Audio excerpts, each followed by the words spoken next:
ASMR. Ça fait quasiment 10 jours que j'en ai pas posté. Si tu me découvres pour la première fois, c'est un concept que j'ai déjà fait. C'est un concept qui consiste à simplement avoir une discussion avec un ami à moi et qu'on échange sur différents sujets. Et vous le partagez avec nous, comme si on était plusieurs dans ce groupe de potes. Si vous ne me connaissez pas, on va aussi entre le chuchotement et le soft spoken. En attendant, bon, je fais déjà des bêtises. Bonjour Aaron, je te laisse te présenter aux gens. Alors bonjour, moi c'est Aaron, connu sous le pseudonyme Frax sur YouTube. Je fais des vlogs, des vidéos en tout genre, surtout dans le divertissement. Et aujourd'hui, Mehdi m'a invité pour partager un moment avec vous. Du coup, j'espère pour cette première, tout se passera bien. L'idée, c'est pas de te piéger. Je t'ai pas dit le sujet qu'on allait aborder volontairement parce que je voulais. Je voulais une réaction spontanée lorsqu'on va les aborder, mais dans tous les cas, on va osciller entre plein de sujets différents. Le premier que je voulais aborder, c'est un sujet intéressant parce que tout à l'heure, il y avait ta maman au téléphone. Il faut savoir qu'Aaron est plutôt jeune, en tout cas par rapport à moi, parce que moi je suis un vieillard. Et là, je le vois dans le retour de la caméra, inquiet, complètement inquiet de savoir de quoi on va parler. Mais c'est vrai que ta mère en a parlé tout à l'heure, et c'est comment, aujourd'hui en 2025, pour. T'as quoi? T'as 20 ans, je crois, c'est ça? 20? 21. C'est comment pour un homme, un garçon de 21 ans, de réussir à se situer dans la vie en fait. Tu vois, t'as ce truc de. Je sais que tu galères un peu à trouver un job, que tu fais beaucoup de taf d'intérim, machin et tout. Je suis dans le même cas, hein, je suis en galère de taf aussi, mais je suis à une génération après, tu vois. Donc, comment t'as ressenti, toi, cette période de 3 ans du mot qu'on peut pas citer Tu sais de quoi je parle? Oui, en 2020. Et, bah, comment tu le vis? Raconte-moi un peu.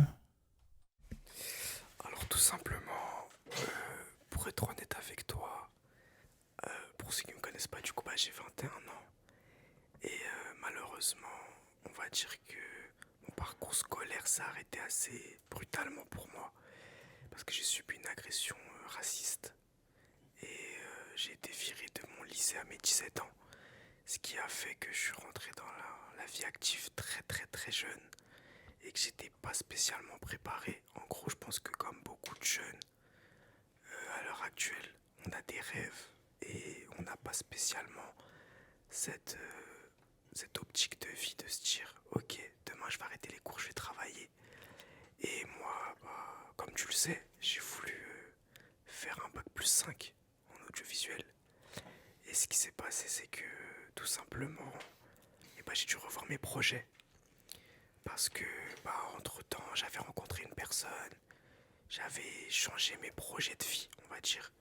Je me suis dit, fallait que j'ai de l'argent dans les poches, fallait que je sois indépendant financièrement, fallait que j'achète ma première voiture, que j'ai pu acheter, Dieu merci. Quand je suis arrivé au stade de mes 18 ans, tout simplement, je savais qu'il fallait que je fasse quelque chose. Parce que j'avais arrêté à mes 17 ans. Et honnêtement, cette transition de post-bac, je l'avais pas encore faite. Niveau maturité, malheureusement, tu prends maturité beaucoup plus vite. Et tu vois pas les choses de la même manière que les gens de ton âge. Si même je reste beaucoup dans la rigolade, etc. En fait, j'ai dû grandir et mûrir plus vite. Tu vois, je sais pas si tu vois ce que je veux dire en fait. T'as ressenti une. Et est-ce que tu ressens une pression, tu vois? Et quand je dis pression, c'est pas pression financière, parce que ça on l'a tous, tu vois. Dans la France d'aujourd'hui, c'est compliqué pour beaucoup de gens, mais est-ce que vraiment t'as l'impression d'échouer par rapport à ton entourage, ou est-ce que tu ressens que c'est un truc qui est quand même vachement commun à ta génération? Pour être honnête avec toi, je ressens cette pression. Parce que malheureusement, j'ai pas eu le bac. Du coup, j'ai pas pu le passer. Et d'autant plus qu'il y a un fait, c'est que je suis noir. Et c'est qu'on sait qu'en France actuellement, pour plein de choses, c'est très compliqué. Parce que tu peux être vite comment on dit le terme là, racisé là. J'ai oublié. J'ai oublié. Discriminer, c'est le mot que tu cherches. Ouais. Je suis d'accord avec toi, tu vois, je suis aussi issu d'une minorité, mais moi j'ai la chance d'être issu d'une minorité sans que ça se voit globalement, tu vois, donc ça va. Mais à combien de pourcents tu penses que c'est dû au fait que tu sois noir, et combien de pourcents tu penses que c'est de ta faute? Non, en fait, en gros, il y a pas de rapport avec le fait que je sois noir que ça m'est arrivé. Honnêtement, ça aurait pu arriver à tout le monde, tu vois. Mais en fait, ce que je veux dire, c'est que quand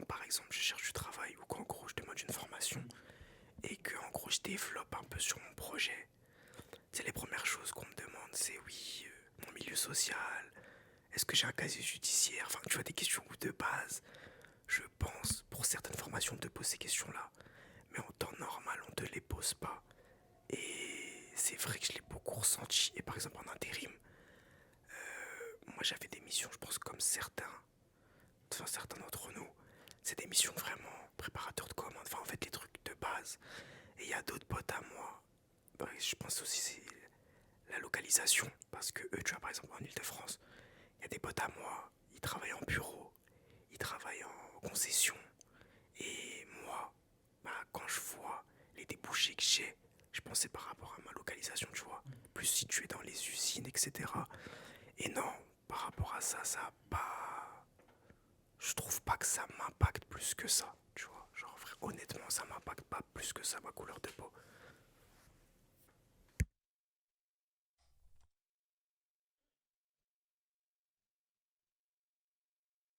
Ouais, là, j'ai laissé quelques secondes de répit de silence parce que j'ai toussé. Non, c'est vrai ce que tu dis, dans le sens où j'ai vu, il y a une enquête qui est sortie hier, je crois, où je crois qu'il y a genre 50 ou 49% de chances en moins pour un maghrébin avec un faciès de maghrébin et un prénom et nom à connotation maghrébine de trouver un taf à poste égal avec quelqu'un qui n'a pas, tu vois. Non, c'est vrai que ça, c'est vrai, c'est une vraie complexité. Après, évidemment, ça joue aussi sur l'apparence et sur plein de trucs. Mais effectivement, à partir du moment où pourquoi on va te demander à toi ton casier judiciaire alors qu'on va pas le demander à Michel, tu vois, ou à machin, tu vois, à Pierre-Paul Jacques, c'est discriminant de base. C'est comme, en fait, je le mets au même rang que. Il y a des questions comme ça qui ne devraient pas être posées, comme par exemple quand les employeurs demandent à une femme si elle a prévu d'avoir un enfant. C'est une question qu'un employeur normalement n'est pas censé poser, n'a pas le droit de poser, mais les gens le font quand même, tu vois, et c'est ultra discriminant envers les femmes. Ok, super intéressant. Toi, tu disais tout à l'heure que tu avais des rêves, etc., tu vois, et moi je te connais un peu. Je sais ce que tu veux faire, je sais ce que tu aimerais faire, etc.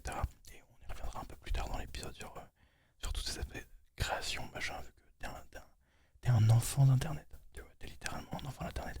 Nous, on a Internet qui est arrivé pendant notre enfance. Toi, t'es né avec Internet. Tu fais partie de cette génération qui a littéralement grandi avec des youtubeurs comme pas idole, parce qu'on vénère personne, mais euh, des modèles ont été des youtubeurs, des créateurs de contenu, tu vois, c'est particulier, je sais pas s'il y en a parmi vous, tu vois. Donc, on reviendra sur ça après. Mais moi, ce qui m'intéresse plus, là, c'est toi, tu vois, c'est ce truc de... En plus, je sais que t'habites un peu loin de Paris, tu vois. Il habite pas non plus à la campagne ou un truc comme ça, mais il habite tout de même à plusieurs 30, 40, 50 bornes de Paris. Euh, Est-ce que dans ton entourage, dans les gens parmi t'as grandi, il y a eu ce truc de faut absolument aller sur Paris si on veut espérer avoir du travail, il faut aller en région parisienne, en Ile-de-France, tu vois. Parce que justement, tant que t'es pas dans la grande couronne, tu vois, pour ceux qui savent pas, Paris est divisé. En gros, il y a Intramuros, qui est Paris, comme on l'imagine. Ensuite, la petite couronne, ça va être Saint-Ouen, ça va être Courbevoie, ça va être tout, Neuilly, Neuilly, sa mère, Neuilly-sur-Seine, etc. Ensuite, il y a la grande couronne, qui est donc la banlieue encore un peu plus excentrée. Mais toi, t'habites encore plus loin que ça, tu vois. Euh, donc oui, est-ce que dans ton entourage, il y avait ce truc de Paris et la ville idyllique, tu vois? Est-ce que c'est presque une obligation d'y aller? En fait, bah, comme tu le sais déjà, bah, comme t'as dit, je suis un enfant d'internet. C'est-à-dire que par rapport à mes rêves, pour moi, Paris, c'était le Saint Graal. Et moi, vu que j'habite collé au 95, c'est-à-dire que moi, la ville en Ile-de-France la plus proche, enfin, c'est Persan pour moi, parce que c'est collé à l'Oise. Mais en gros, pour moi, la ville Île-de-France la plus collée, c'est Cergy-Pontoise, avec Ony, Pontoise, etc. Et oui, depuis le début, on a tous eu cette débouchée de là où j'habite, c'est faut qu'on bouge. Mais dans les universités, nous, c'est plus Amiens, dans le 80. Ça fait que on n'est pas énormément à se dire, ok, faut qu'on aille sur Paris, tu vois. Mais pour moi, ce que j'aimerais faire, pour moi, Paris, comme beaucoup d'entre nous, Paris, c'est la ville où vraiment tu peux tout faire. Les universités les plus prestigieuses sont sur Paris. Tu vois, il y a la Sorbonne qui est à Paris, enfin, tout est sur la capitale. Et comme tu as dit, il y a le côté banlieue, tu vois, il y a le 91, 92, 93, 94 aussi, qui sont très très proches de Paris. Et ça, c'est le côté banlieue. Tu vois, par exemple, tu peux habiter là-bas, mais c'est parce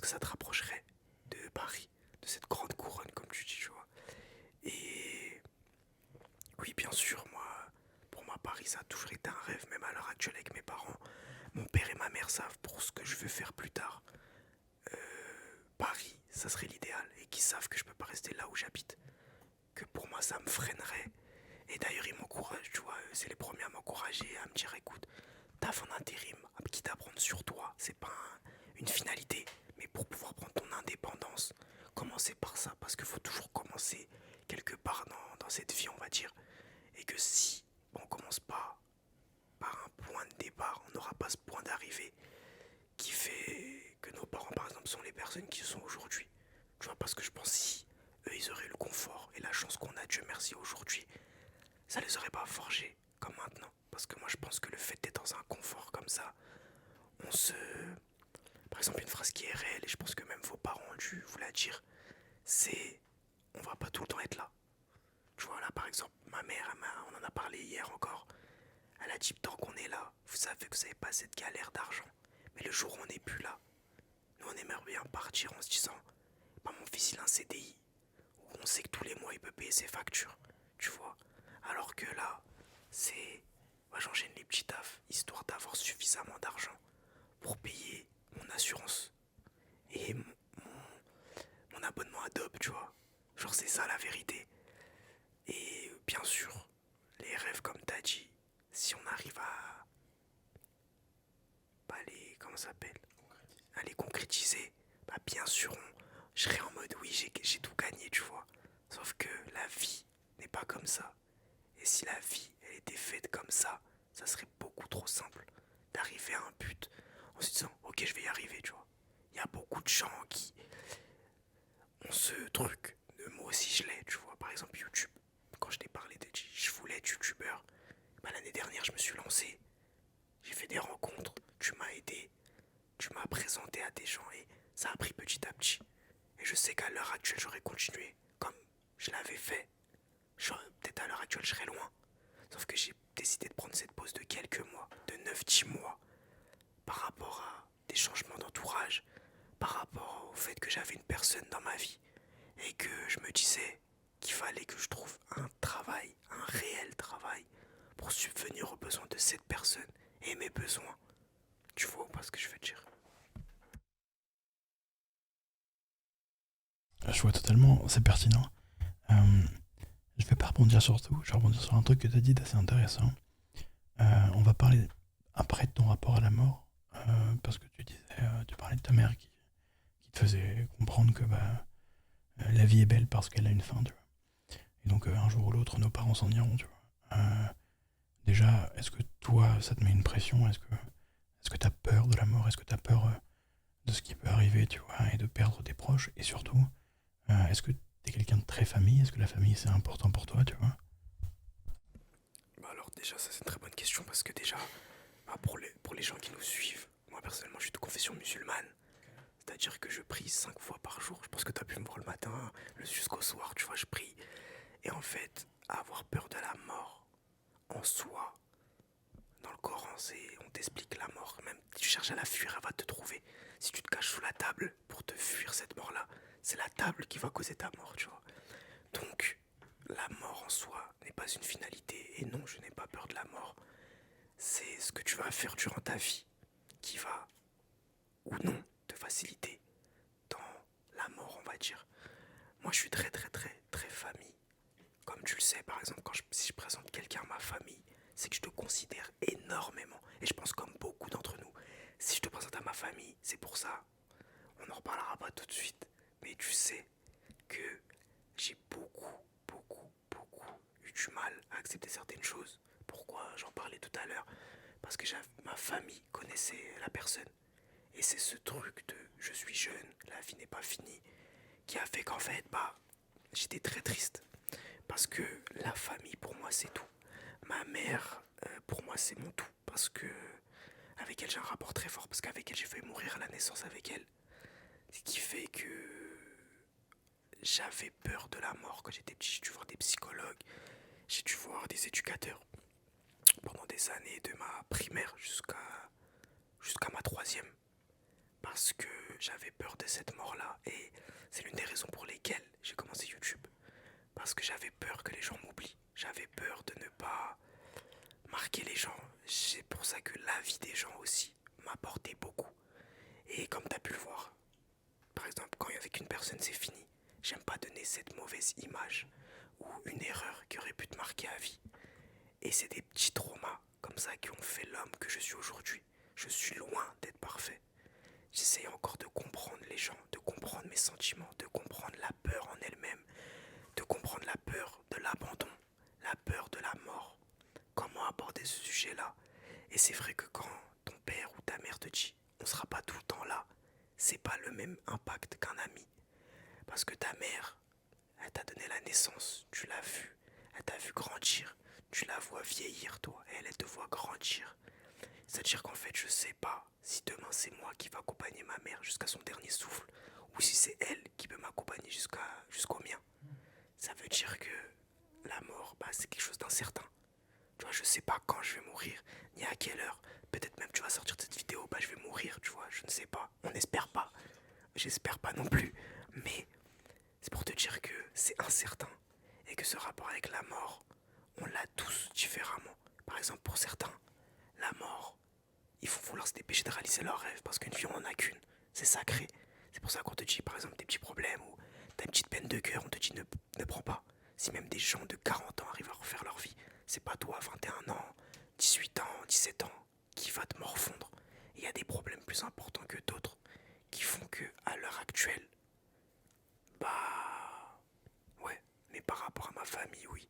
Très très très famille, comme tu le vois avec mon grand frère. Ça n'a pas été toujours facile, parce qu'il y a un écartage de 4 ans. Et on s'est vraiment rapproché quand j'avais 16-17 ans, tu vois. Quand ensuite on a compris que bah, lui et moi on n'était pas pareils, mais qu'on acceptait. Que moi je suis très fou, très extraverti. Lui il est très introverti, extraverti avec ses amis. Mais dehors tu ne le verras jamais faire le fou comme moi je fais le fou, tu vois. À la maison c'est celui, bah on lui dit quelque chose il fait, tu vois. Lui il est pas prise de tête, pas en mode chercher à rentrer dans un moule. Tu vois, lui, il a sa routine, il est content. Moi, contrairement à lui, c'est un truc, la routine, j'ai jamais aimé. C'est pour ça que, comme tu as pu voir, quand je suis parti travailler chez UPS pendant 6 mois, cette routine le matin me convenait parce que c'était que le matin. Mais après, vite le soir, quand par exemple il y a eu la PGW, quand on devait faire des trucs, etc., t'as vu que j'étais vite limité. Parce que tu me disais, vas-y, dors à la maison, on y va demain. Sauf qu'en fait, moi, je pouvais pas. Je travaillais à partir de 3h30, je finissais à 8h. Ça veut dire que, à des moments, je devais faire des choix, j'ai dû faire des sacrifices, et mes sacrifices ne sont pas encore faits, car j'ai que 21 ans, tu vois. Bon, déjà, il y a un whisky qui me tourne autour depuis 15 minutes, mais premièrement, sur ce format, comme vous l'avez vu sur le premier épisode, j'aime bien laisser la parole, vous l'avez vu passer cet enfoiré. Comme vous l'avez vu sur le premier épisode avec Sherazade, il y a ce truc, oh, j'ai presque fait sortir, attendez, je peux pas. Ouais, j'aime bien laisser la parole aux gens, en vrai, je passe déjà mon temps à raconter ma vie dans toutes les vidéos, donc je me dis que dans celle-là, quand il y a un invité, j'aime bien laisser la parole. Je reviens juste sur un truc. Avant qu'on commence cette vidéo, je te demandais si on pouvait aborder un sujet en particulier. Tu m'as dit non et je respecte, on n'en parlera pas, ok. Mais ce qui est marrant, c'est que tu l'as abordé toi-même 8 fois depuis tout à l'heure. Quoi qu'il arrive, tout ce que tu dis tourne autour de ça, tu vois. Donc c'est un peu drôle, ça me fait un peu rire. Je laisse les gens essayer de deviner de quoi on parle, tu vois. Parce que je respecte ma parole. J'ai dit qu'on n'en parlera pas, on n'en parlera pas. Mais de toi-même à chaque fois, tu vois, ça revient en boucle, c'est marrant. Comme quoi le cerveau peut être obsédé par quelque chose. Et... Ok, non, super intéressant. Tu disais tout à l'heure un truc que je trouvais assez pertinent, qui était ce truc de tu, tu as peur de l'abandon, tu as des choses à prouver, et c'est vrai que c'est quelque chose que je remarque beaucoup chez toi. C'est quelque chose qui, c'est vrai, en fait, je te vois toute la journée au téléphone. Je te vois toute la journée au téléphone, et quand il est au téléphone, quand je le vois, enfin, quand on passe des journées ensemble, je le vois littéralement, tu vois, appeler des gens pour dire les mêmes discussions avec 4, 5, 6 personnes différentes pour être rassuré sur ses choix, sur ta vision des choses, sur plein de trucs, tu vois. T'as ce truc un peu il me faut une triple, une quadruple confirmation pour être sûr que ce que je viens de faire est la bonne chose, tu vois. T'as du mal à te faire confiance sur tes envies, sur tes besoins, etc. Et tu disais que ça vient de plus jeune, de machin. Parle-moi un peu de ton enfance, de comment t'étais au collège, lycée, et d'où ça pourrait venir pour toi, ce truc-là, tu vois. Alors, là, ça va rentrer dans le moment émotion. Là, ça va être le mot émotion. En gros, depuis que je suis petit, j'ai été catégorisé comme le petit con. En gros,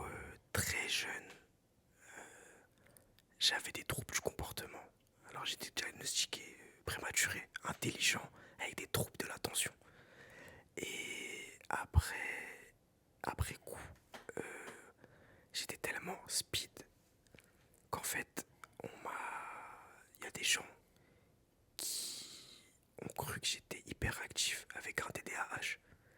Parce que pour mon âge, j'étais super intelligent. Genre par exemple, les devoirs de mon grand frère. Des fois, mon grand frère faisait ses devoirs. J'étais en petite section. Il était en quoi CE1, CE2. Genre en mode, je disais ses devoirs. Et ma mère, tu sais, c'est pas bravo, Aaron prend sa place, tu vois. Et en fait, j'étais dans une case où ça n'a pas été facile pour mon père parce que daron africain, tu te doutes bien. C'est-à-dire que lui, très discret, tu vois, lui très discret, très famille. Mais à chaque fois, en fait, quand les gens sortaient, on me connaissait en bien, tu vois, les gens me voyaient pas en mal.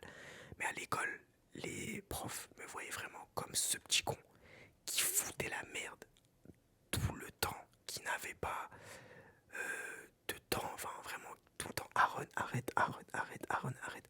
Et ça a été jusqu'au collège, jusqu'en troisième, jusqu'en seconde. Après au lycée c'était plus des bavardages, mais jusqu'au collège, trouble de l'attention, genre vraiment un truc de fou. Et même on arrivait à un stade où pour les profs ils m'avaient genre cerné, qu'en gros j'aimais bien tout le temps avoir l'attention de mes camarades. Et c'est ce que je t'ai dit, ce truc là ça a été toujours, j'avais besoin de l'approbation des gens jusqu'à l'heure actuelle où mine de rien j'ai toujours besoin de ce petit truc. D'où ça vient? C'est le fait d'avoir eu peur de la mort étant petit. C'est-à-dire que j'avais peur de ne pas marquer les gens. J'avais peur que les gens ne me remarquent pas. Parce qu'en gros, je suis resté des mois et des mois seul quand j'étais bébé, tu vois. Et mine de rien, la psychologue a dit que ça m'avait peut-être marqué. Enfin, ça m'a marqué mentalement. Et maintenant, quand je suis dans une pièce, par exemple, je peux être entouré de plein de personnes et me sentir seul. Je pense que t'as déjà pu le voir. Genre, quand on a la Games Week, il y a là les gens. Et tu vois qu'à un moment, je vais être là, je vais être déconnecté. Tu vois, et après que si toi, tu viens pas vers moi pour me repêcher, je me perds dans mes pensées. Comme par exemple, quand on était dehors, tu parlais avec tout le monde. Moi, j'étais assis, regard vide, tu vois. Et c'est quelque chose qui... En vrai, ça tombe bien parce que j'en ai jamais vraiment parlé, tu vois. Et c'est quelque chose, en fait, qui, aujourd'hui, je le ressens beaucoup. Dans le sens où, bah, même tout à l'heure, tu vois, quand on disait, ouais, il y avait un sujet que je voulais pas évoquer, qu'en fait, j'évoque tout seul. Parce qu'en fait, même en parlant là, je comprends certaines choses de moi-même. Tu vois, du fait que j'ai beau être accompagné, beau parler à quelqu'un tous les jours, il y a cette phase où je vais me sentir seul. Et personne va comprendre le pourquoi du comment alors que je suis entouré. Et depuis que je suis petit, ça me l'a fait. Tu vois, le fait d'être là, de vouloir me faire remarquer, et à la fin d'être seul. Tu vois, j'étais en mode, ok, on me voit comme Aaron le petit con. Et pas dans ma tête. Je pense que maintenant, avec du recul, je sais que ça me plaisait parce que les gens me connaissaient d'une manière ou d'une autre. Et avec ce recul-là, je dirais pas qu'il y a du regret, mais je sais que si avec la mentalité que j'ai maintenant, les choses, on les refaisait, il y a certaines erreurs que j'aurais faites encore. Tu vois, je vais pas mentir, tu vois, il y a beaucoup de gens qui disent oui, si on te donne les moyens de repartir, tu ne refais pas la même. Et ben moi, il y a certaines choses que j'aurais refait, des erreurs que j'aurais refaites, parce que ça a fait la personne que je suis aujourd'hui. Et oui, du coup, comme je disais, à l'école, j'étais vraiment ce petit con dissipé, où tout le temps, on me voyait, on me remarquait, on me disait Aaron, calme-toi. Et un jour, il y a une pote à moi qui est venue me voir et qui m'a dit, en fait, ton souci, c'est que je sais que tu veux la vie des gens, l'approbation des gens, parce que t'as peur d'être oublié. Et je m'en rappellerai toute ma vie, c'était en quatrième. Et je lui dis, mais t'es malade ou quoi? Jamais, j'ai pas besoin de la vie des gens. Et je suis rentré et j'ai pleuré. Parce qu'en fait, elle avait tellement raison qu'en fait, je me mentais à moi-même. Dans le sens où je sais qu'il y a beaucoup de gens dans mon cas, mais on se sent seul. Tu vois ou pas le délire? Où je sais que tu peux être entouré avec une famille, tout ce que tu veux. Mais il y a des phases où tu te sens seul. T'as besoin d'être seul. Et t'as ce trop plein d'émotions qui remontent et qui, tu ne sais pas pourquoi, mais à 12-13 ans, t'as cette pression sur les épaules de je veux rendre fier ma famille. J'ai envie de marquer mon époque. J'ai une énergie, j'ai envie de faire quelque chose. Je sais pas si tu vois ce que je veux dire un peu. je rebondirai pas sur ça forcément tout. Euh, Parce que moi je veux, j'allais dire rentrer en toi, et c'était bizarre. Mais je veux, j'aime bien cette type, surtout qu'il y a ce truc de, t'as dit, t'es rentré chez toi et t'as pleuré, tu vois. Déjà pleurer chez un homme, c'est un truc qui est un peu tabou, tu vois. Il y a ce truc de, un homme a du mal à dire ce qui va pas, à, à dire quand ça va pas, à admettre que parfois il est triste, que parfois il se sent seul, que parfois lui aussi il pleure, tu vois. Parce que ce sont pas des choses qui sont vues par la société patriarcale comme viriles, tu vois. Et donc c'est cool déjà que tu l'admettes et que tu oses en parler. Et, t'as souvent l'occasion comme ça de parler de toi. Moi je pense pas, hein. Je pense qu'en vrai, je suis en train de te prendre en bourbier et de te faire une petite séance de psy là, non? En soi, bah moi, comme je t'ai dit, j'ai un père qui est capverdien et une mère qui est réunionnaise. Et je pense que comme beaucoup de parents africains, c'était le daron qui mouette et la mère qui vient prendre mon dos, tu vois. Et ouais, j'ai jamais eu vraiment cette occasion de parler à cœur ouvert de moi. Parce que pour moi, j'ai tout ce qu'il me faut chez moi. J'ai un confort familial, une famille qui m'aime, etc. Et en fait, je me suis jamais vraiment posé la question, tu vois. Et en fait, j'ai compris le fait que c'était pas une honte pour un homme de pleurer. Parce qu'on est des humains. Et que la barre, on la met beaucoup trop haute. Les femmes ont des problèmes. C'est un fait. Que ça soit dans la rue, niveau social, etc. Elles ont toujours cette place de inférieure à l'homme, tu vois. Et c'est triste. C'est un fait. On les écoute pas souvent. Par exemple, c'est comme une fille qui n'a pas grandi avec son père. Ça va l'affecter toute sa vie. Et bah là, j'ai envie de te dire, un homme, comme on éduque un enfant, un garçon surtout, tu vas être d'accord avec moi, c'est qu'on a beaucoup l'image du père qui ne pleure pas, l'image du père qui fait l'argent pour la famille, l'image du père qui est avec sa mère, qui profite avec la famille, et pas forcément des fois. Des fois, tu peux le. Par exemple, moi, mon père, je sais quand j'étais petit, je le voyais très rarement parce qu'il allait au travail. Il rentrait, il dormait. Moi, j'allais à l'école, je rentrais, il partait, je me couchais, tu vois. Et on a souvent cette image-là. Et bah, pour rebondir, t'as connu des gens de mon entourage, des gens qui m'ont marqué plus que d'autres. Et une en particulier qui m'a fait comprendre qu'un homme pouvait se reposer sur une femme et devait le faire. Dans le sens où tu peux pleurer, t'as des émotions, il faut pas les bafouer. Et pendant un très très long moment, même à l'heure actuelle, quand je parle avec des potes à moi, on me dit ne montre pas tes émotions. Quand tu parles à quelqu'un, ne pleure pas, parce qu'on va prendre ça comme une faiblesse. Ne dis pas tes peurs, car on va prendre ça comme un homme faible. Et moi, j'ai toujours eu cette image de tu parles, tu n'as pas de peur, tu n'as pas de crainte, tu dois paraître sûr de toi. Mais en réalité, sur plein de points, je suis pas sûr de moi. Tu vois. J'irai pas jusqu'à cet extrême de genrer un manque, dans le sens où je pense que c'est pas forcément le manque d'un père, mais le manque d'un parent globalement. Le manque d'une figure, quelle qu'elle soit, tu vois. Mais c'est. Ok, je comprends le point. C'est pertinent. J'essaye de voir où est-ce que je peux t'emmener, où est-ce que je veux t'emmener. Tu sais quoi, allez, on va repartir sur un truc un peu positif, même si ça va pas forcément l'être. T'es un rêveur. Tu disais que t'avais peur de l'oubli, t'avais peur de justement, tu vois, tout ce truc de ne pas marquer les gens, etc. Et donc t'essayes, je te vois, moi, en société, t'essayes toujours de faire le pitre, littéralement. Et c'est pas grave, c'est ta personnalité, tu vois. Des fois, ça me saoule, parce que je suis vieux et aigri, mais globalement, j'y vois de la fougue, donc j'accepte. Mais est-ce que te tourner vers une voie qui est pas commune, tu vois, parce que ton rêve, c'est d'être créateur de contenu, faire des vidéos, mais tu vas mieux le raconter que moi. Est-ce que t'as pas peur de faire peur à tes proches, et à tes parents notamment, auxquels t'es très proche, tu vois. Même si je sais qu'ils te soutiennent dans ça, tu vois, ils sont à fond derrière toi. Mais c'est compliqué. C'est compliqué d'avoir sa propre société en France, c'est compliqué d'entreprendre des choses, surtout dans le domaine artistique. Qu'on le veuille ou non, la création de contenu, ça reste artistique. Mais du coup, tu le vis comment, tu vois. Est-ce que t'as pas peur de, tu vois, d'être un déviant, genre. Je sais pas si tu vois ce que je veux dire, genre. Bah, Dieu merci, ça a toujours été, comme je dis, depuis la primaire. C'est-à-dire ce rêve-là a toujours été là. À l'époque où Squeezie, je crois, il avait 17 ans, 17, 18 ans, non, 16, 17 ans. Quand il faisait du Gmod, Mister V, enfin vraiment, tu vois, les générations qui nous ont marqué, Sablafrit, Natou, etc. Où en fait, j'ai eu cette vibe de j'ai envie de l'être, tu vois. Tu viens de me donner un sacré coup de vieux. Quand t'étais en primaire, j'avais quel âge?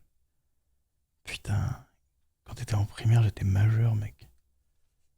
C'est une folie, hein, à quel point t'es jeune, à quel point je suis un putain de merde. Bah ouais, Ryan, il y a 9 ans d'écart, quoi. Ouais, il y a 9 ans d'écart.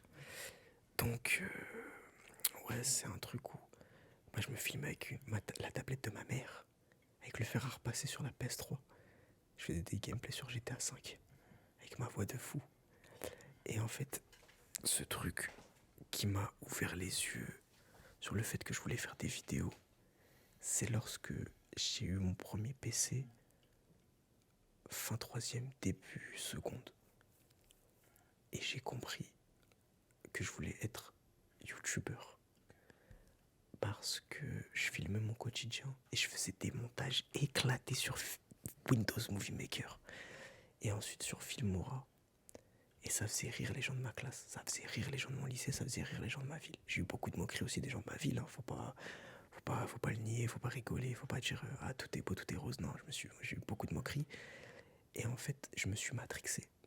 Et j'ai vu des potes à moi qui étaient forts en montage. Et il y avait la série de vlogs de Srambad, La Déterre, je sais pas si t'as connu, où il y avait Wilson Varela, le boxeur. Je sais pas si tu vois un peu. Dans un genre, il fait du MMA. Et en fait, je lui ressemblais avec les cheveux attachés. Et on va dire que j'ai eu ce premier. Oh, je crois que je l'ai attrapé. Tu mens. C'est pas grave, tu l'as tué avec ton œil. Chasseur de dragons. C'est magnifique. Et du coup, en fait, j'ai eu ce petit moment de fame entre gros guillemets. Parce qu'en fait, je ressemblais. C'est-à-dire qu'en fait, on m'appelait Mini Wilson. Et j'ai continué les vidéos. Et ah non, il est là, l'enfoiré. Il est increvable. C'est quoi ça? Le mec, il est plus chaud que Jean-Marie Le Pen, frère. Tu mens. Il est trop vif. Et du coup, ouais. Donc, ce qui s'est passé, c'est que j'ai continué les vidéos. Et un jour, je suis passé sur Premiere Pro. La révélation pour moi. Le Saint Graal. Et j'ai eu cette. Je sais pas comment t'expliquer. En gros, à l'école, j'étais le mec qui regardait. Et j'écoutais, j'apprenais très très vite comme ça. Et première, ça a été pareil. En gros, je regardais un montage. Et je sais pas comment, ni même comment je pourrais t'expliquer. Je regardais un montage, je savais le refaire sur Premiere. Et j'ai évolué très très très vite sur Premiere Pro. Genre en moins de 2 mois, j'avais le niveau de mec qui était, ça faisait 2-3 ans qu'il était sur Premiere, ils s'envoyaient, tu vois. Et moi, j'ai rejoint un serveur de monteurs. D'ailleurs, Beach, je sais pas, tu vois c'est qui. Wildan, tout ça, c'est le monteur de Squeezie d'ailleurs maintenant. Et il me disait, mais en fait, t'es bon pour ce que tu fais et tout. Et j'ai continué à évoluer, à évoluer, à évoluer. Et maintenant, il y a cette débouchée de je peux être youtubeur si je m'investis et si l'algorithme est de mon côté. Et si ça marche pas, je peux être monteur. Ou en gros, on voulait me délèguer des projets et tout. Et j'étais en capacité de jouer avec plusieurs cams, plusieurs pistes de son. Et c'est un monde où mes parents m'ont toujours vu m'investir à 4000% dedans. Des fois, je m'enfermais à la clé, je disais attendez, je vais faire une vidéo. Je tournais la vidéo et je faisais le montage, tu vois. Il y a même une fois où, pendant des 2 semaines, je faisais des vidéos tous les jours. Mais montage de fou. Genre, tu vois, même montage actuel. Dis-toi ça, mais tous les jours, je sortais des vidéos. Et mes parents m'ont dit rien ne t'empêche de trouver un petit taf à côté. Et on continuait des vidéos en parallèle. Et du coup, quand j'ai été monétisé, mes parents ils m'ont dit on est fiers de toi, tu vois. Et c'était vraiment ce truc de ok, faut que maintenant t'arrives à trouver une stabilité financière à côté. Et que le jour où ça prend et que tu peux te mettre à fond dedans, on te suit. Parce que mon père, ma mère, ils sont conscients, tu vois, ils ont 50 ans, tu vois. Oh là là, ils ont 50 ans. Mais ils savent que. Mais purée, on va la voir juste pour vous. C'est une folie, frère. Et en gros, bah, ils savent que. Ils sont 50 ans, c'était 75. Et bah, ils savent qu'avec tout ça, tu peux faire des sous. Et mon père lui-même, il me dit mais attends, mais pourquoi tu mets pas ça sur TikTok? Tu peux faire des sous, tu vois. Et Dieu merci, j'ai pas cette mentale des parents qui sont fermés, tu vois. Donc, Non, j'ai pas peur d'échouer. Parce que c'est un fait. Pour réussir, faut que tu te casses la gueule. Pour comprendre la vie, par exemple, faut que tu te casses la gueule, tu vois. Ça fait bientôt 40 minutes qu'on parle. Je pense qu'on a dit pas mal de choses. Je vais te laisser 2 minutes pour regarder la caméra face à toi, tu vois. Et je veux que tu parles à Aaron dans un an. Et dans un an, on fait une vidéo. Tu lui dis qu'est-ce que tu aimerais être dans un an, qu'est-ce que tu aimerais qu'il évolue, qu'est-ce que tu aimerais qu'il t'arrive, tu vois. Bref, tu te laisses une lettre de 2 minutes à toi. Devant, là, tu regardes la caméra. Et dans un an, on fait le bilan. C'est parti, je t'en prie. Ouais, beau gosse. Ah ouais, t'es beau gosse, hein. Ah, je rigole. En vrai, mec, dans un an, j'aimerais bien que déjà, tu te sois sorti les doigts du cul. Que t'aies réussi à trouver un petit taf. Que par rapport à YouTube, t'as arrêté de faire une vidéo tous les 2 mois. Que tu sois régulier parce que t'as une communauté qui te suit. Pour le moment, vous êtes 4500. Mais tu sais très bien que si tu te mets 1 an, voire 2 ans à fond, très bien, la lumière s'est éteinte pour que mon côté dark skin ressorte bien. Mais que, en gros, tu peux le faire et tu peux réussir dans tout ce que tu entreprends parce que tu as toujours été ce mec, on lui a dit c'est pas possible et tu as montré que c'était possible. Et tu peux le faire et tu vas réussir. Et dans un an, pourquoi pas 50 000 abonnés et un taf où tu t'épanouis. Voilà, ça, c'est des objectifs de vie. J'aime bien, j'aime bien, j'aime bien. Alors, j'ai eu l'idée là. Je trouve l'idée cool de refaire ça. Et comme ça, si dans un an, il y a des invités qui sont plus dans ma vie, vous aurez jamais le date. Mais globalement, j'espère que ça vous a plu. J'espère que ça vous a aidé à vous endormir. Et on se revoit, je vais pas vous dire demain parce qu'on n'est plus sur le format une vidéo par jour. Merci Aaron de ton temps. Merci à toi de l'invitation, c'est très très cool. Avec grand plaisir. Et n'hésitez pas à partager le projet si vous dormez pas, etc. Et je vous fais des bisous. Ciao tout le monde.